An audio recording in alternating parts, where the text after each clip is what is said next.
Hello. My voice was gonna sound like that. Well, I saw the Avengers Endgame yesterday. I give it a 9.25 out of 10, which is the highest that I ever rated a comic book movie. Ironically, when watching the beginning of it, I initially thought the Avengers Infinity War was going to be better, but the Avengers Endgame it grew on me. For a 3 hour movie, it didn't really drag that much. I think the mixture of comedy, drama, suspense, and action was a nice touch for a long movie with so many characters and plot twist.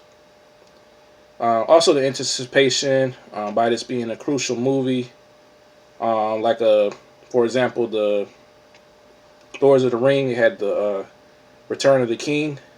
I think that kept the mood upbeat by it being a crucial movie. I say the only knock would be that it doesn't follow the comic book completely. Retrospectively, mostly every comic book movie doesn't follow the comic book completely, and that may be expected due to modern times, demographics, business moves like what character can or cannot be used, and what sells. Therefore, not following the comic book isn't a biggie. However, since I am a comic book fan and to a certain extent I'm a purist, um, I would say my personal pet peeve of the movie is that it made Thanos not as powerful as he is in the comic book. Hence, thinking retro, retrospectively again, due to the range audience and loose ends, I understand why he can't be too powerful because it might take away the awe, the glamour from the Infinity Gems. I think I've seen something similar to this in the Fantastic Four movie, The Rise of Silver Surfer. Uh, they didn't make Silver Surfer as powerful. Um, they didn't make him as powerful as he was in the comic book. Um, in the movie. Um,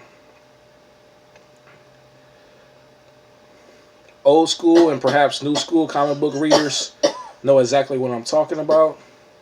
I just don't want to spoil the movie for people who haven't seen it. In addition, the movie view of Thanos' personality is different than the comic book. In the movie, he was more of a he was more humble, not humble. He was more of a noble. Um, in the comic book, he's more of a psychopath. In the movie, he has like a sense of nobility in a way.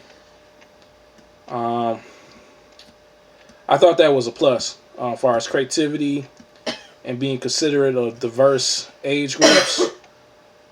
As far as what was really on point was, I think um, the writers did a good job of embodying the logic of Thanos.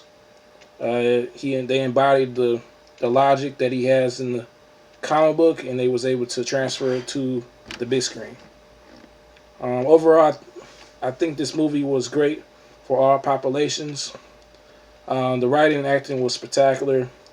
It tied the old and the new ends together. It's just one possible loose end, if it is a loose end, that time will only tell if it's addressed in later films or not. Since this is almost like cartoon fiction, all things may not be addressed, but by it being a product of Marvel, it's a strong chance it could be. Marvel's they're pretty thorough and they like to make their stuff realistic, even though it is comic books. Sorry if I'm making any riddles, but I'm trying to avoid the spoiler alert.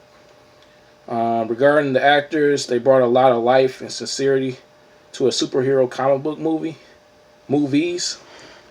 The director should definitely also get huge credit because it has been over 10 years in the making to get to this movie, And for this movie to be so good for a sequel that came behind a lot of other good Marvel movies speaks volumes. Lastly, if you saw some of the trailers or if you already know the plot and think this movie is predictable, you're in for a big surprise. This movie is cleverly done with precision and finesse. In the future, I would love to see how this comic book folklore and other comic book movies evolve from here. I also would like to see Wesley Snipes' Blade, another Wesley Snipes Blade movie. According to a documentary I saw, which had the legendary comic book creator Stan Lee, the documentary said Blade was one of the main comic book movies, or the main comic book movie that sparked this constant genre of Marvel comic book movies. All right, everybody, that's my time. God bless. Thank you for listening to my opinion on Marvel Endgame. Oh yeah, you might want to book a ticket in advance or get there early. I had to wait 3 showings to get a good seat. All right, peace.